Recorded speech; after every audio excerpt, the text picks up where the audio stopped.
Witamy bardzo serdecznie na kolejnym rozwiązywaniu matur 2025. Tematem przewodnim dzisiejszego live'a jest angielski rozszerzony w formule 2023 i w 2015, w którym jest jedno inne zadanie niż w formule 2023. Będziemy rozwiązywać arkusze w dwóch wersjach, ponieważ matura była dostępna w wersji A oraz w wersji B, które różniły się jedynie kolejnością odpowiedzi bądź kolejnością podpunktów do rozwiązania. Po lewej stronie, zgodnie z naszą konwencją, są zadania z wersji A, po prawej z wersji B. No dobra, to chyba zaczynamy. Chyba wszystko powiedziałem. Okej, to na początek co w pierwszym tekście będziemy szukać? The speaker argues that more and more people are doing proper workouts in outdoor gyms. More public money should be spent on outdoor gyms. Outdoor gyms have a significant weakness. To teraz tekst.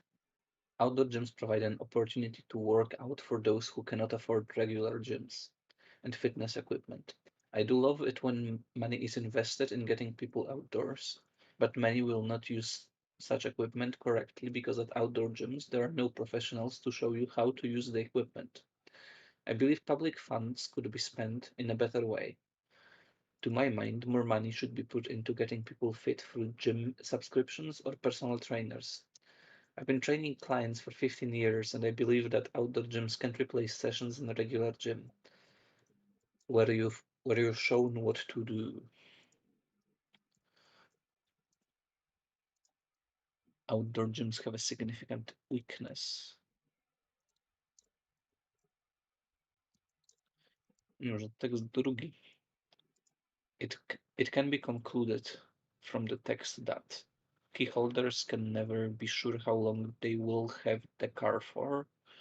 Each key holder decides when to pass the car onto another driver. There is a set time limit within which key holders have to find the car.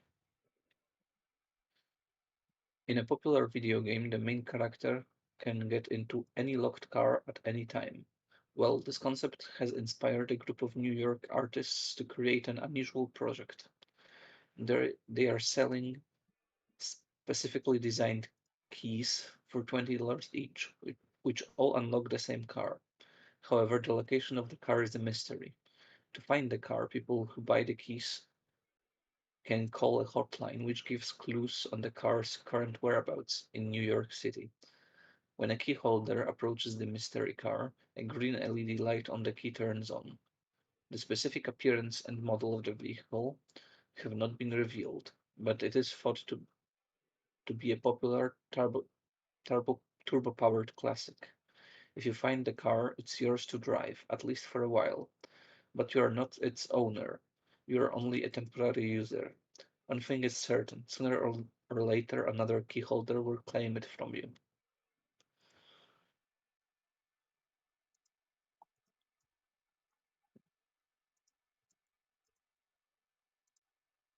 Key holders can never be sure how long they will have the car for.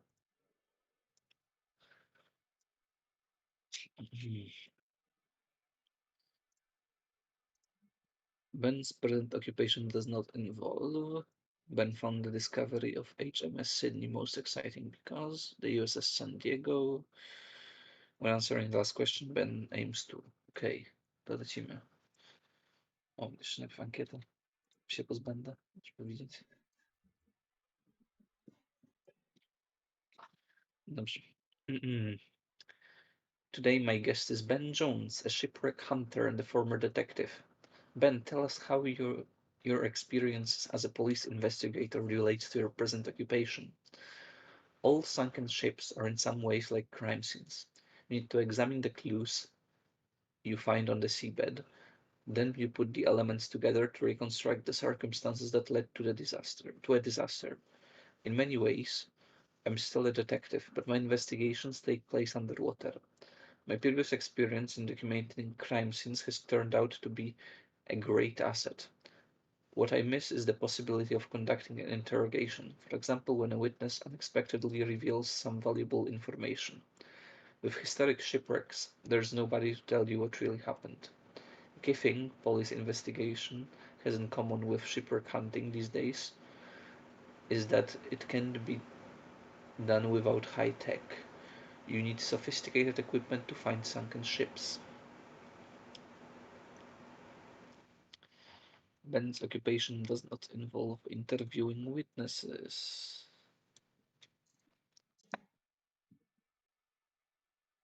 What about the most memorable shipwreck hunt you've been on?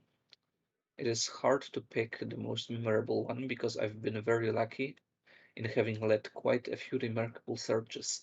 I'll always remember the Lucona because it was my first major search. However, the most exciting moment was when we discovered the wreck of HMAS Sydney off the coast of Western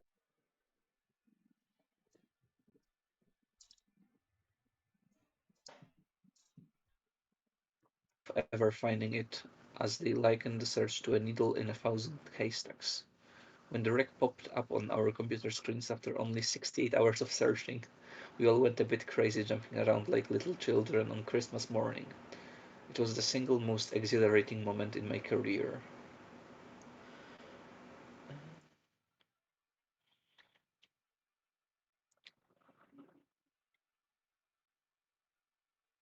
Success came more quickly than expected. Why do you think shipwreck hunting is so appealing? For me personally, being the first to see the wreck of a ship which sank decades or centuries ago is a reward in itself. But for many shipwreck divers, the most exciting part is the opportunity to collect the different artifacts, especially from military ships. One famous shipwreck is the USS San Diego, which sank off the coast of Long Island in 1918. In 1962, the US Navy sold it to a company which planned to collect metal from the wreck for recycling, but local organizations fought against this and the project was eventually abandoned. For 40 years, divers explored and recovered artifacts from the shipwreck, making it one of the most popular dive locations in the USA. However, in 2006, it was listed on the National Register of Historic Places and it became illegal to collect artifacts there. The USS San Diego was safe from being cut into pieces.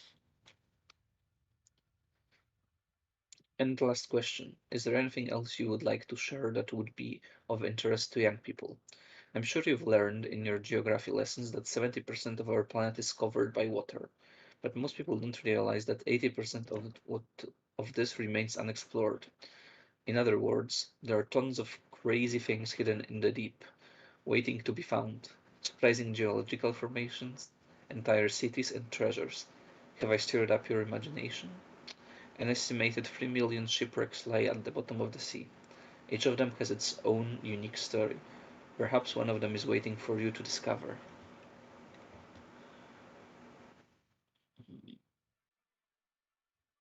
Encourage a spirit of exploration in his listeners. To ten Titana trzeba zrobić nowego. Carbon fiber sprawdzony. Już był testowany, już była łódź. Ładnie pływała. Pływać ładnie pływała, nurkować trochę gorzej. Przez chwilę dawała radę. Z przesady. Dobrze, zadanie drugie. Dobrze, to przeczytajmy, jakie mamy opcje. A solution which he, she hasn't found fully satisfying. B, a feature of the workplace which is frequently neglected. An action taken in response to someone's irritating behavior. A solution which provoked comments from other staff members. Her boss's complaints about workers not focusing on their work.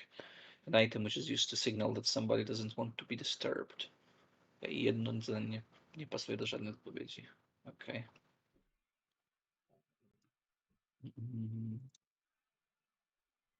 Jeszcze moment. Bo mi nie daje spokoju, od czego skrótem jest HMAS.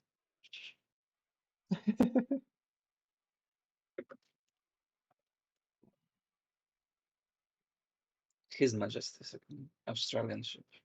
Okej, to dlatego jest inaczej niż brytyjskie. Dobrze. Jest Australian dodana. Okej. Przepraszam, musiałem. Nie dawało mi to spokoju, dlaczego jest inaczej. Dobrze, teraz czytamy. In my previous job, I was bothered by the bright office lights.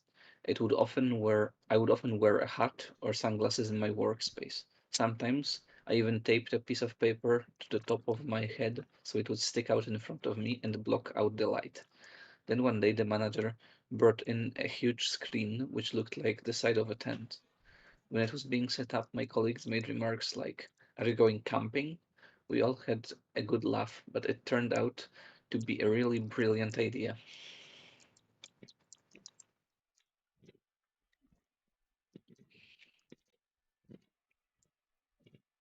A solution which provoked comments from other staff members.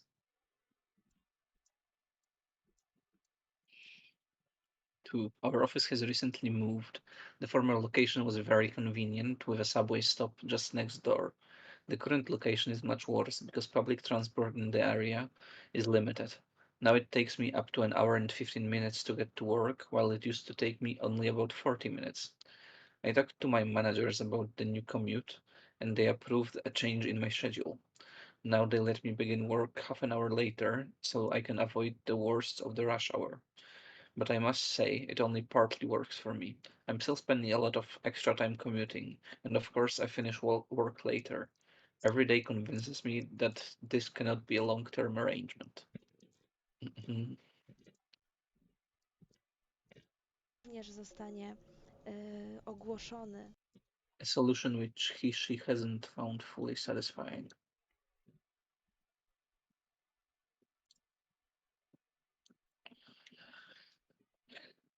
If you hate the lights in your office, you're not alone. A recent study conducted by American Society of Interior Designers shows that 68% of employees are dissatisfied with their office lighting.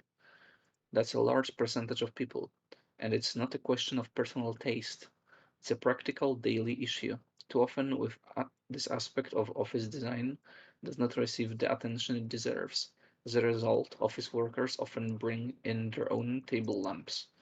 It's no secret that bad lighting can strain your eyes, cause headaches, or lack of focus and result in lower productivity.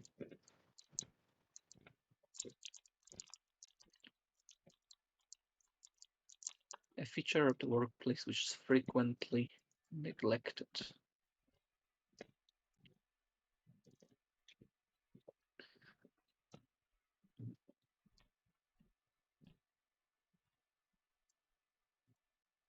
I work in an open plan office. We have an unofficial agreement that when people put on their headphones, they are not to be interrupted because they are trying to concentrate. This arrangement is respected by nearly everyone, but one manager often ignores it and shocks people by waving his hand in front of their faces.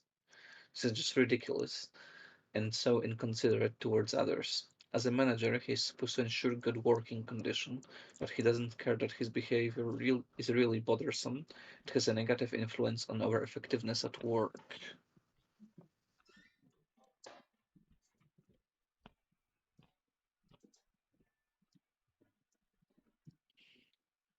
An item which is used to signal somebody doesn't want to be disturbed.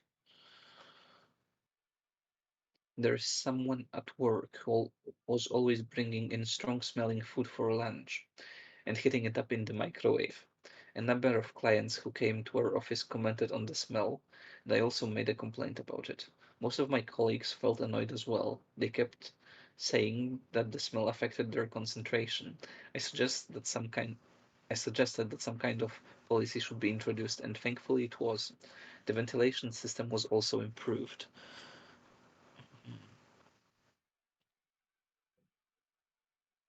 An action taken in response to someone's irritating behavior.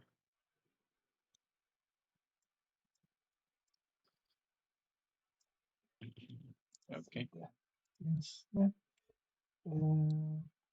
Tylko dopiszę w opisie, bo odpowiedzi do wszystkich poprzednich zadań macie umieszczone w opisie. I oczywiście możecie śmiało pisać na czacie pytania do jakichś tam zadań czy wątpliwości. Znaczy, no, póki co jest ABCD, teraz może zaczną się pojawiać jakieś alternatywne wasze odpowiedzi w zdaniu trzecim. Tak, dobrze, zatem zacznijmy tekst. It's my great pleasure to welcome you to the university library. When you're visiting the library, there are a number of rules you need to be aware of. First of all, there are two different types of study zones in the library building, which are marked red or green. Red zones are meant for individual silent study. You should avoid making any noise which might disturb those who are studying there. Phones don't have to be switched off, but you must put them into silent mode. Green zones have more relaxed rules. Students can work in groups, talk to friends, and make phone calls. However, please always try to keep your conversations quiet. B.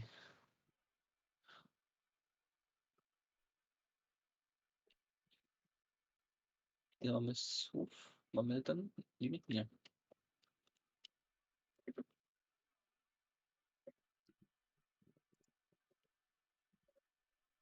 Put into silent mode. Mhm.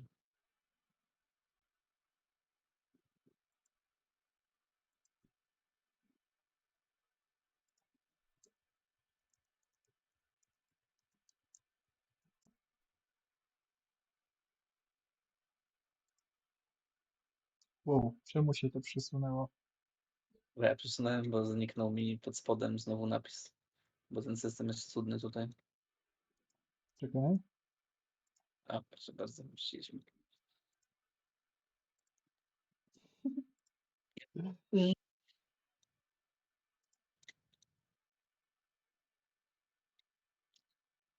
Próby wstawienia nowego pola tekstowego przegrywam niestety. Że będzie w dziwnym miejscu w takim razie. Another library rule relates to food and drink. You should be aware that no food is permitted inside the library apart from the common room, which is situated in front of the library security gate next to reception. Anyone found eating beyond the library security gate will be asked to leave or throw their food away. Drinks may be consumed throughout the building as long as they are in cups or bottles with lids which prevent spilling. To go through security gate. Dokładnie przy library, napiszemy library.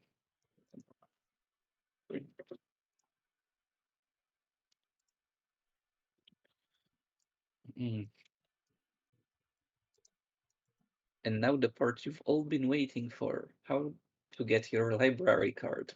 It's recommended that you order your library card in advance by filling in the application form on our website.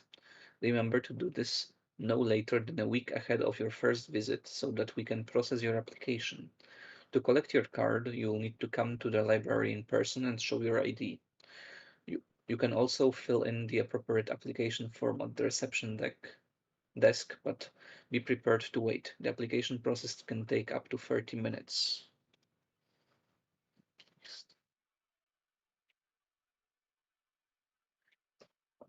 A week.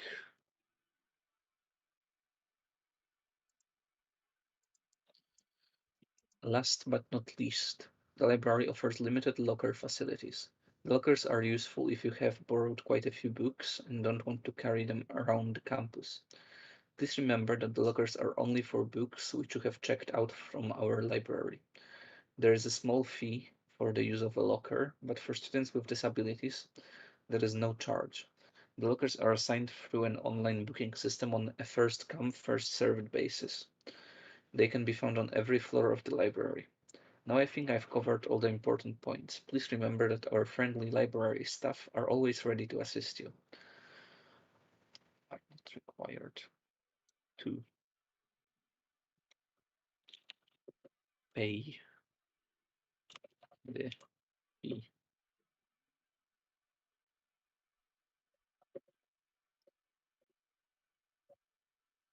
Chyba.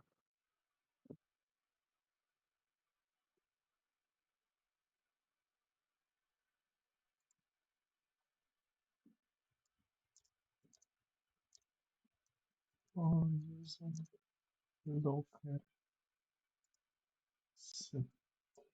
Dobra, przerzucam to już do opisu. Jeśli macie jakieś inne wersje odpowiedzi w zadaniu trzecim i nie jesteście pewni, to jest czas dla Was. Przechodzimy do zadania czwartego. W razie co nasze propozycje odpowiedzi do trzeciego są w opisie.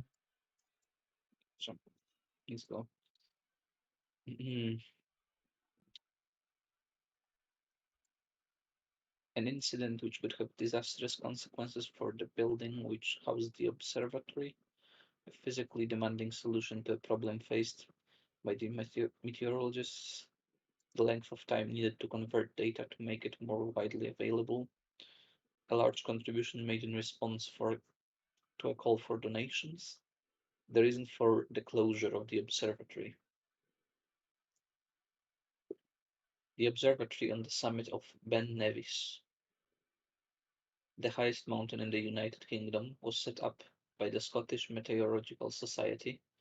A public appeal was launched to fund its construction. Queen Victoria is known to have given a generous sum, but there were also other sponsors. Between 1889, when the observatory opened, and 1904, when its closure was announced, meteorologists at the site undertook detailed weather observations. They gathered comprehensive information about atmospheric phenomena.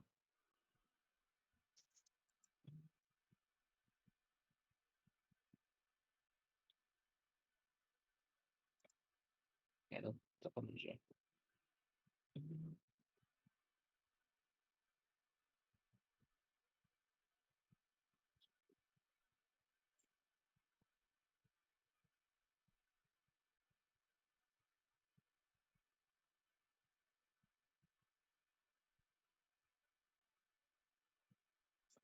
Wydaje mi się, że tu będzie. Ale jeszcze ewentualnie może się zmienić potem.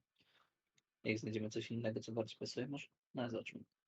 The observations were published in the Transactions of the Royal Society of Edinburgh, and they are some of the most detailed records of the weather in the Victorian era. But what was it like to live and work on Ben Nevis? The weather conditions were severe. 100-mile-per-hour winds were common. The temperature would sometimes drop to minus 15 degrees Celsius, and the weathermen lived inside a cloud for most of the year. One winter, heavy blizzards left the summit covered in a 5 feet 1.5 meter layer of snow, and they found themselves snowed in. So they had no other choice but to undertake the exhausting task of digging tunnels to leave the observatory. Despite the harsh conditions in Ben Nevis, the meteorologists carried on with their work.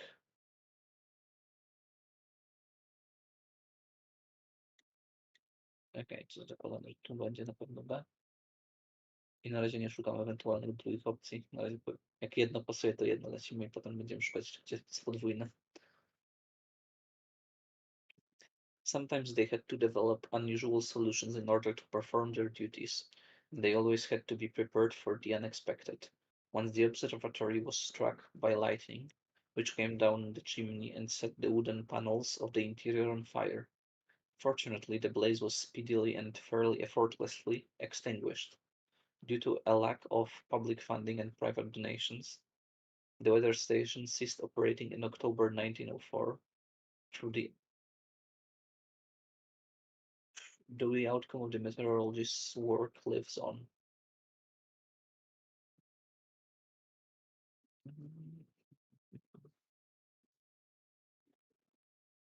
Okay, to będzie incident which could have the disastrous consequences. The ambition of the meteorologists was to make the data they collected accessible to aid weather forecasting and mountain meteorology. Following the closure of the observatory, the data lay hidden in dusty archives for a long time. However, they were recently republished in digital form. More than 3,500 volunteers accomplished the digitalization in less than 3 months. The success may result from the fact that the story of the meteorologist living in such a remote observatory and hostile environment was a wonderful inspiration. The undertaking received extensive media coverage. Social media were most helpful in spreading information about the digitization, providing regular updates on its progress.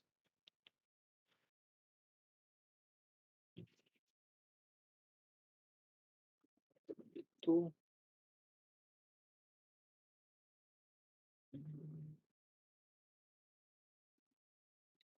i C będzie naszym podwójnym. Lack of public funding. Dlatego jest podwójne. Dobrze.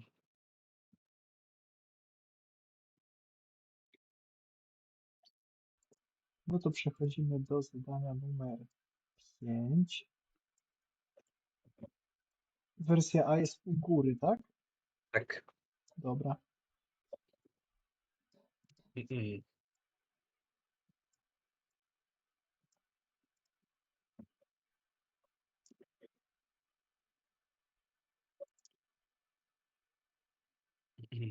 Back then, thousands of people used to come for the chalking every 4 years, after which they held a fair with dancing and singing in the circle of a prehistoric fort nearby.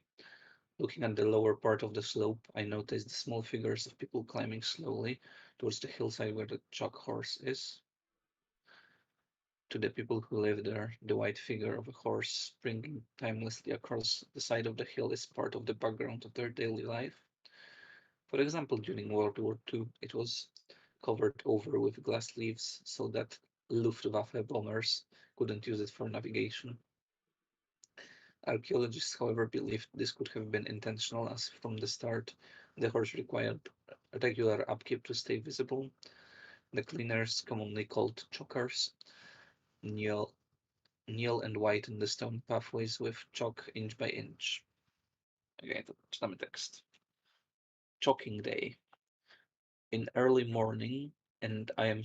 It's early morning, and I am standing in the valley near the village of Uffington in Oxfordshire, England, looking up at the high curve of grassland above me.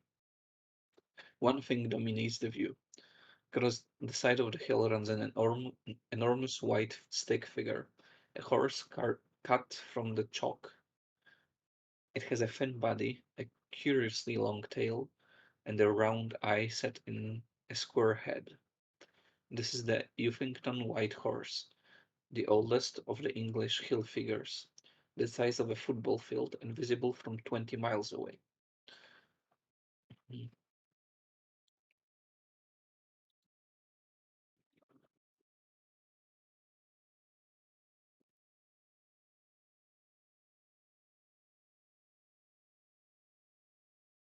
Looking at the lower part of the slope, I notice the small figures of people climbing slowly towards the hillside where the chalk horse is.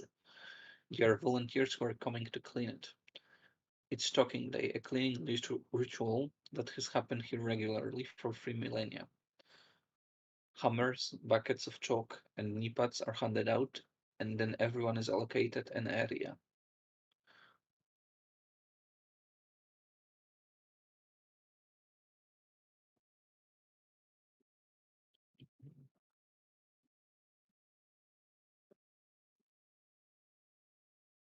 The cleaners, commonly called chalkers, kneel and whiten the stony pathways with chalk inch by inch. Commenting on the job they are doing, one of the participants jokes, "It's the world's largest coloring book." Chalking the horse was already an ancient custom when the historian Francis Wise wrote about it in 1736. Back then, thousands of people used to come for the chalking every 4 years, after which they held a fair with dancing and singing in the circle of prehistoric fort nearby. These days, it's a quieter event. The only sounds are the wind, distant birdsong, and the thumping of hammers on the chalk. Still, the tradition of maintaining the horse's elegant lines and clearing it of weeds is continued.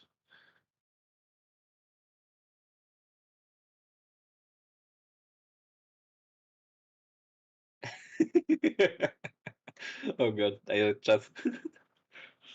The volunteers of today are following the footsteps of ancients, caring for the horse in much the same way as it was done 3,000 years ago. It might seem strange that the horse has such an unstable form, which tends to disappear slowly with the passing of time. Mhm.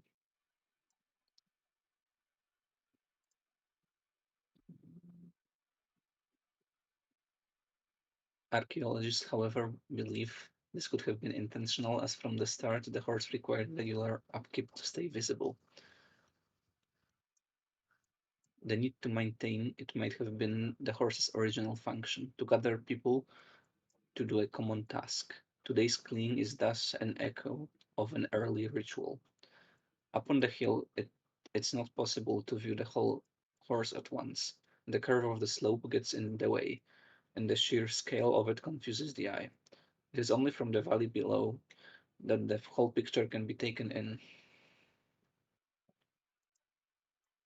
To the people who live there, the white figure of a horse springing timelessly across the side of the hill is part of the background of their daily life. Reportedly, they even arrange their rooms so that they sit facing the horse. Dobra, moment, tylko przepiszę. A, c, e, i ostatnie jest co? To the people, czyli piąty. Będzie B. Ok. Dobra, to przechodzimy do zadania numer 6. Jej, więcej czytania. Ostatnie duże czytanie w tej formule. Tak. Mhm. From the first paragraph, we learn when Will met Buster for the first time. Blah, blah, blah. What do we learn from the first paragraph? From the last paragraph, we can conclude that Will, if you're looking for a great dog, Buster is the one you want, Nick assured me. The next morning, I woke up with schoolboy excitement. I was going to meet my new dog soon. I felt as though it was Christmas morning and presents were waiting for me under the tree. Whether Buster would be equally delighted to meet me remained to be seen. He was 3 years old, and I was about to become his third handler. As a military working dog, he could still have 3 or 4 other people to call master before his retirement. Mhm.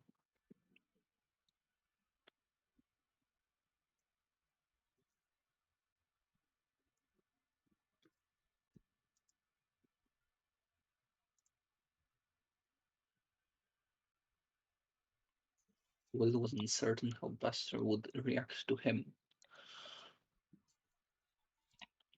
When I reached Buster's accommodation, he was pacing around every now and again, looking up to see who was coming. He gave me a very cool glance, and his face expressed something that I could only describe as annoyed disapproval. I got the distinct feeling that he was decidedly unimpressed with me. Not to worry. I had some dog treats that were bound to break that ice. Info zostawiam w chwili. Papież został wybrany. Szybko. Szybko.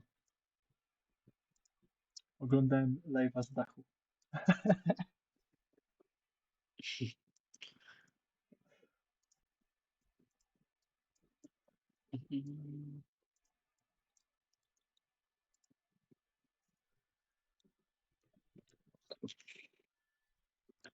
Sit, wait, go. I was right. The first treat disappeared without a trace. I'm not sure if it was the treat that made the difference, but whether it was, Buster was soon a very changed dog.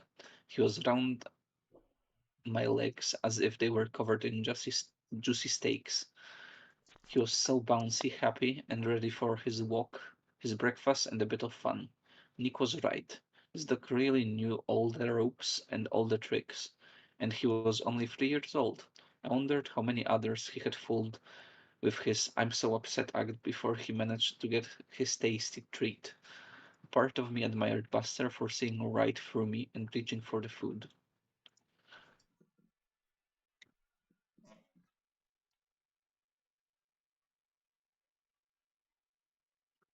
Will was impressed with the dog's cleverness.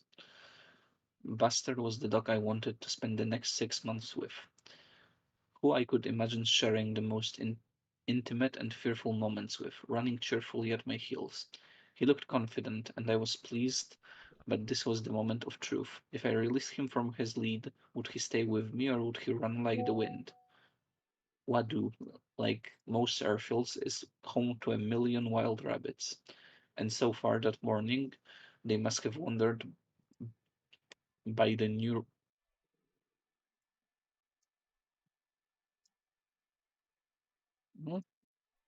so far that morning they must have wondered why the new recruit wasn't trying to chase them. Even when I let him off the lead, Buster paid no attention to them, and for me that was very promising. If free running rabbits didn't bother him, he was less likely to get distracted from his future job in the place to which we were about to be sent.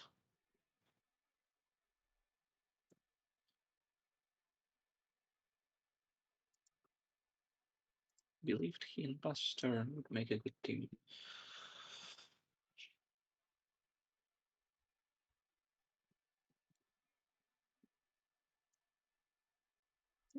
DC, dobra, przypiszę to tylko i lecimy dalej. Dalszy ciąg zadania 6. Nowa czytanka. No, Dobra, tak. przechodzimy dalej.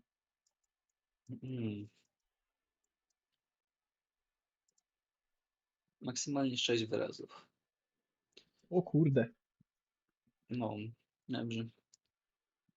What we expect, since our course is provided online, you must be competent at navigating website as well as at recording and uploading videos. You must also have a good internet connection and a phone or digital camera to make films. What you will learn, a major component of the program involves obedience training for fearful and unsociable dogs. You'll learn about genetics, dog breeds, and how to market a dog training business.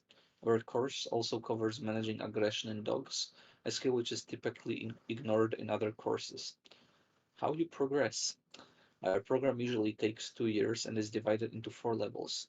You'll have 6 months to complete each of them. If you find you're flying through the material and we are satisfied with your training skills, you can advance to the next level sooner. You must demonstrate you've achieved the required standard before you progress to the next level. What we require. We must submit videos that demonstrate your skills in training specific behaviors and pass the knowledge test for each level. In the event that you fail the test, you will not be able to continue the program if this happens before the third level. 50% of the course fee is refundable. Otherwise, the full amount you have paid for the course is kept by the academy. How much we charge? To be considered for the course, you must pay a $75 non-refundable application fee. The standard course fee is $8,500, made up of an initial payment of $3,500 upon registration, followed by $5,000 to be paid after 2 months. The course fee is lowered to $7,500 if the whole sum is prepaid before the course starts.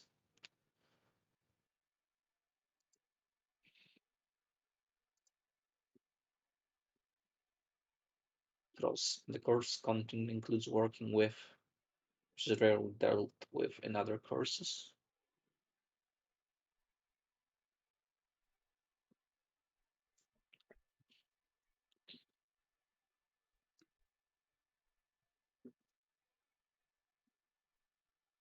Working with, managing,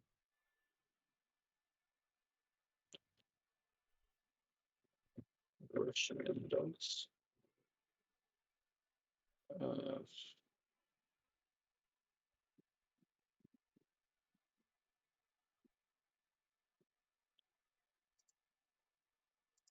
working with management.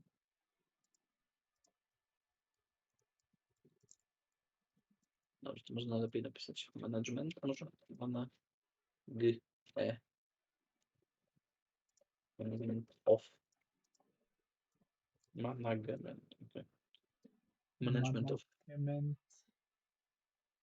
O rany. No, straszne rzeczy. Zdanie jest skonstruowane. If you fulfill the requirements for a given level, you will be able to advance sooner than is normally the case.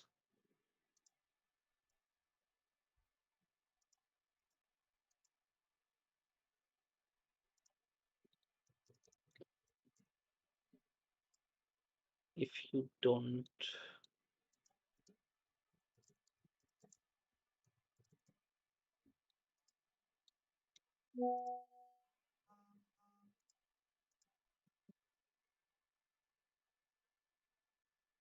pass the test at the end of the third or fourth level, the academy won't refund any money.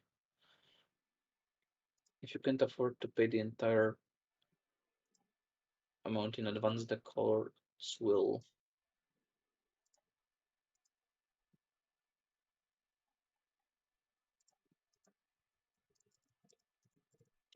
cost $1,000 more.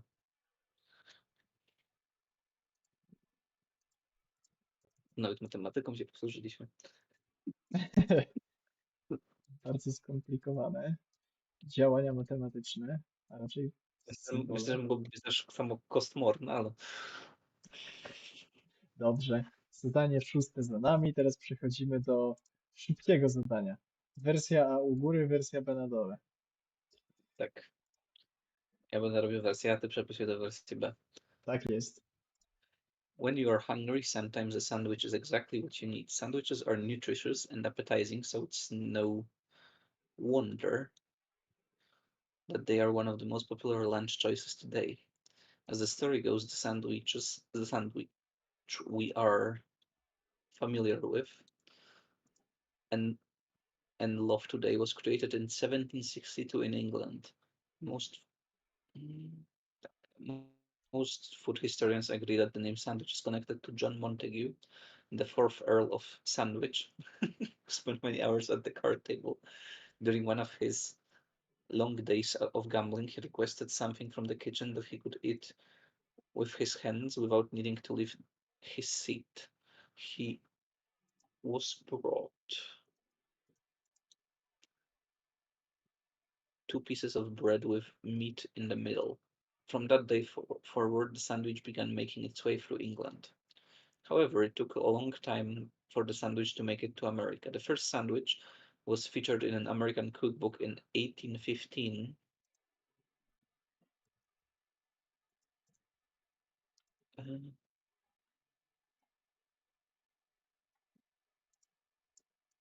Though it wasn't exactly the same type of sandwiches in England. In America, different varieties of sandwiches were created. One of them was referred to as a hoggy. The owner of a grocery shop on Hog Island, Philadelphia, is believed to have popularized the hoggy about 50 years ago.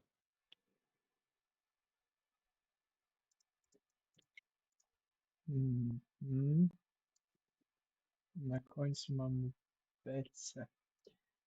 Okej. Dobra. No to przechodzimy do zadania numer 8. Co mamy je odmieniać, czy mam po prostu wsadzić?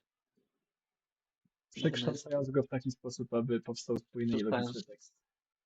Aha. Dobra, czyli go odmieniamy na pewno. Okay.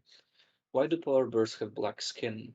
Pictures of polar bears often show white bears in white surroundings. In some languages, they are even known as ice bears or white bears. However, the truth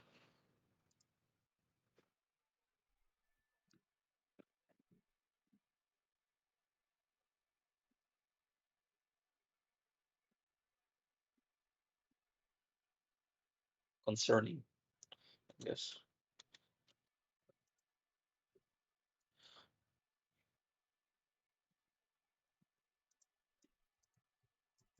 The colors of a pearl. 8.1 following może? Moment, jak zrobię całość, to będę wiedział, czy nie użyję follow gdzie indziej. Ale true following nie brzmi mi za dobrze, ale zobaczymy. Newborn polar bear cubs fit within the palm of your hand. They are blind and toothless with pink skin showing through the short white fuzz. Even their little noses and footpads are pink. But at the age of 3 to 4 months, their pink skin turns black. Because of their thickening coat of fur, the now black skin is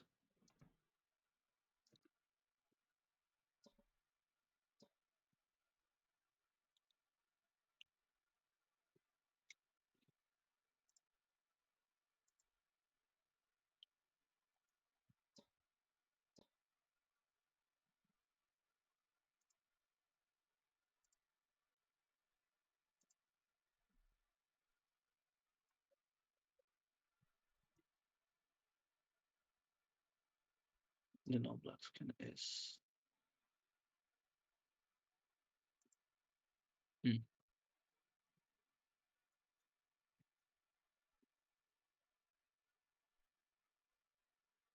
clearly seen only on the nose. On their nose, lips, and footpads. Having black skin is of great importance.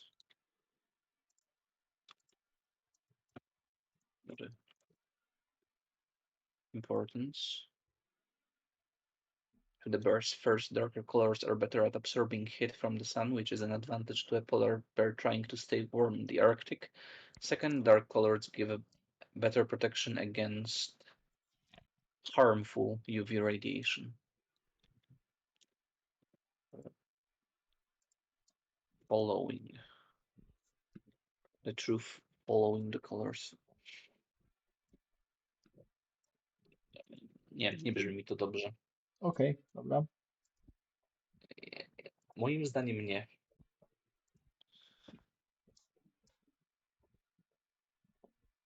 Dobra, w razie co, odpowiedzi w opisie. Przechodzimy do ostatniego zadania z tej formuły, które będziemy robić. Które w słuchaniu? Moment. A to było które słuchanie? Tam, no. Samo week powinno przejść.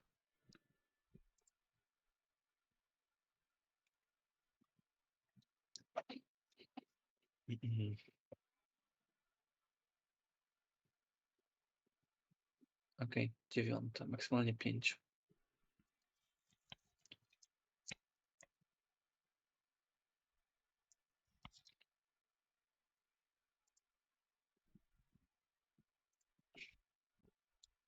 Jest to kaleczenie języka angielskiego, zjadanie tych wszystkich literek A, ale myślę, że mogą ci to zaliczyć. Bo to bez tych A strasznie ciężko się wymawia te zdania potem. Since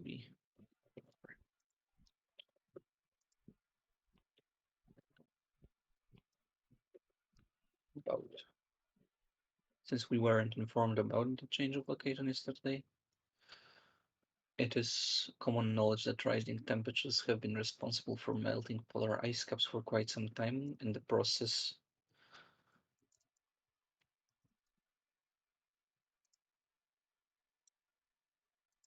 też mi się wydaje, że tam chyba nie trzeba mieć aż takiej poprawności, więc dlatego możecie przejść bez tych literek A.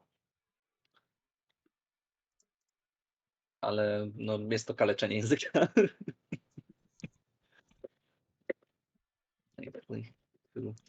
Continue.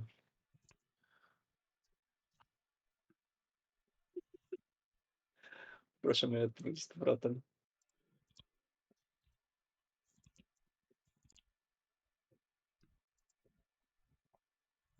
Wróciłem do dobre miejsce?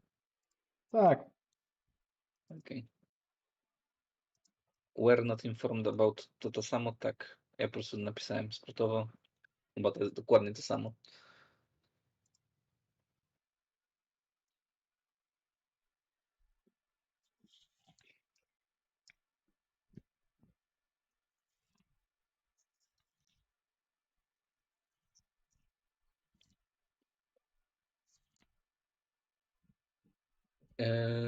To more jest tam zbędne. Bo jakbyś tłumaczył, to jest powszechnie wiadome, że zwiększające się temperatury są odpowiedzialne za topienie się pokryw lodowych, tak nie wiem, czap lodowych od dłuższego czasu i ten proces będzie prawdopodobnie kontynuował. A będzie bardziej prawdopodobnie kontynuował jest trochę bez sensu nawet po polsku. Wydaje mi się, że będzie źle. Bo to more jest tam po prostu zbędne. Jakby bez sensu. Jeżeli tu dają połówki, to prawdopodobnie za to ci utną pół punkta. Bo to more nic nie dodaje do zdania. Tylko tam jest. Też nie niszczy go całkowicie, dlatego może coś chce to być. Nie wiem.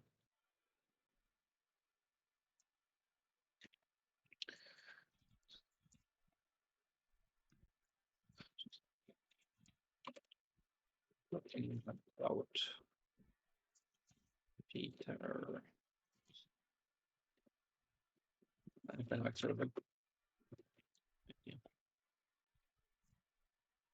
No nie jest to samo, bo jak dopisujesz bardziej przed słowem, to nie jest to samo, no nie?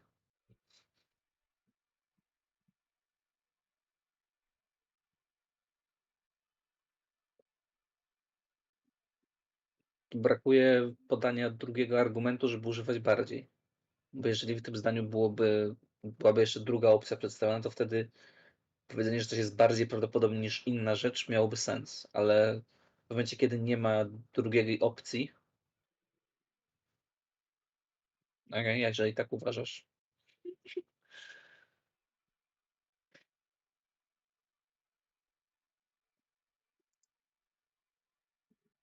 one of the recognizes.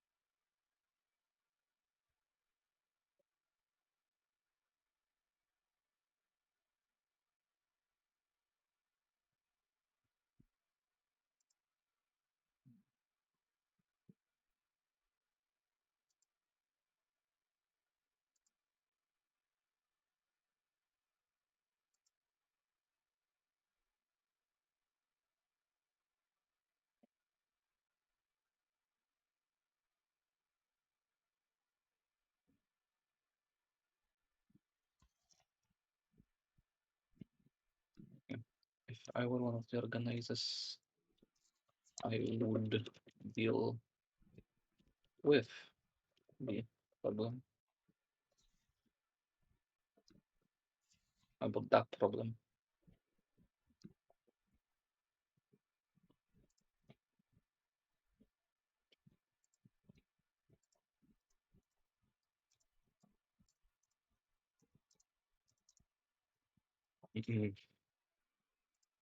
Would deal with that problem. Okay. Tam D albo dat, Mhm. wydaje mi się, że oba spoko.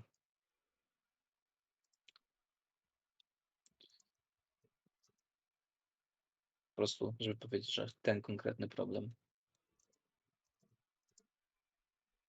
Dobra, w razie co pytajcie. A my przechodzimy do zadania 6 z formuły 2015. Tak, dobrze.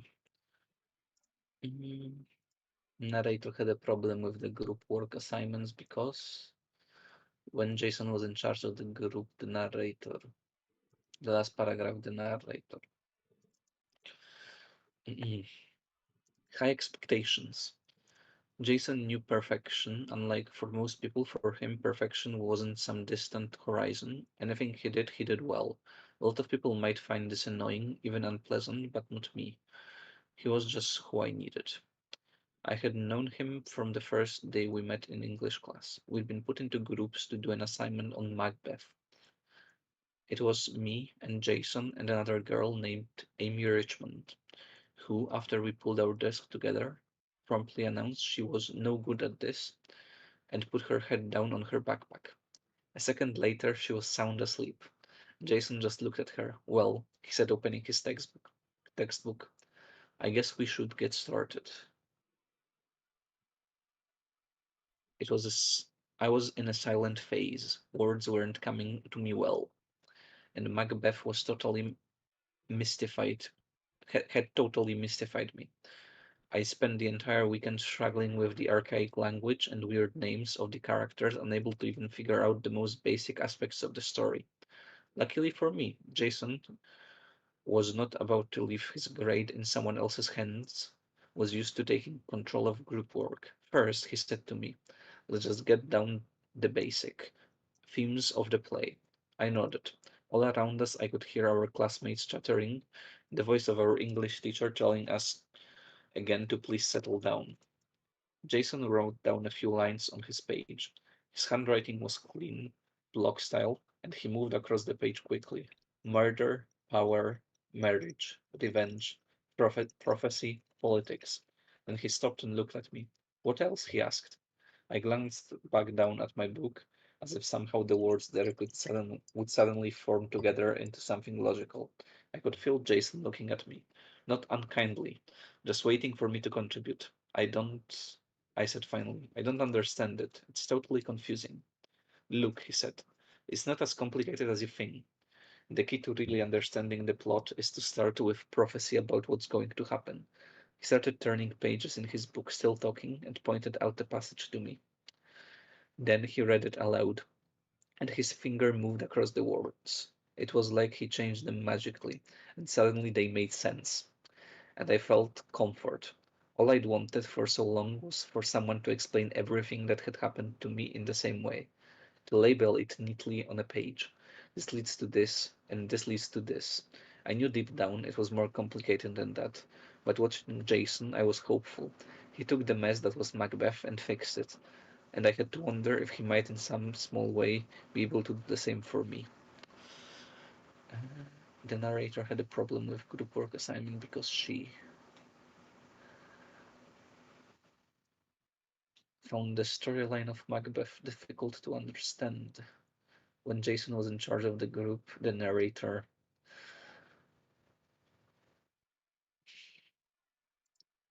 was impressed with the way he approached the text and had a crush on him. In the last paragraph, the narrator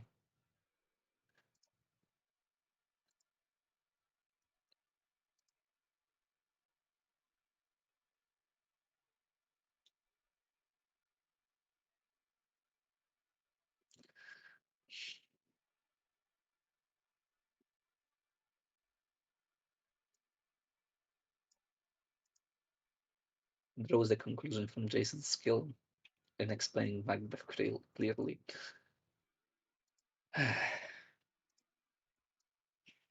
Oh yeah, więcej Szekspira. Are Shakespeare's plays better on iPads? Cambridge University Press and software developer Agant have launched two iPad applications for Shakespeare's most famous plays, Macbeth and Romeo and Juliet. Both apps include the full text of the plays, along with the audio performances, photographs, plot summaries, notes, and articles by experts. They also offer diagrams showing the relationships between the characters in any given scene. Moreover, there are timelines to show how key themes wind themselves through the texts. These apps are about making Shakespeare accessible to everyone. Films weren't included since it is the text which is the core of both apps, and that delights the experts. One of them said, we feel that if the apps take people away from the play too much, they're not doing the job we want them to do. If you include films, people won't look at the text. I'm sure that physically you can't watch and read at the same time. If you have audio playing along with the text, you can study the text and get a better understanding of the words. As part of the development of the apps, 85 girls from St. Mary's School tested them. Their headmistress spoke about the experience, saying that all of her students were incredibly positive about using them. She praised the diagrams showing the relationships between characters, as well as the functionality which allows users to listen to the audio performance in the background, while making notes in another applications. For the young people, to use technology like this is basically another way of making Shakespeare cool, she said. The girls are coming to the end of Act 3 of Romeo and Juliet this term. They are very excited and cannot wait to get back to the text after half term. Experts are pleased with the new iPad application because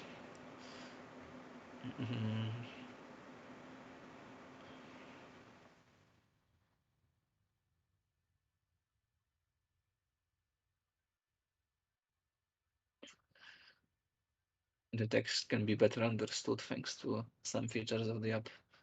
Myślę, że z tego tekstu wydaje mi się bardziej być zadowoleni z tego, że nie dało się oglądać filmów, no ale nie o to nas pytają. In the test of the applications at St. Mary's School, the apps made Shakespeare more appealing to students. Fantastycznie. No dobra,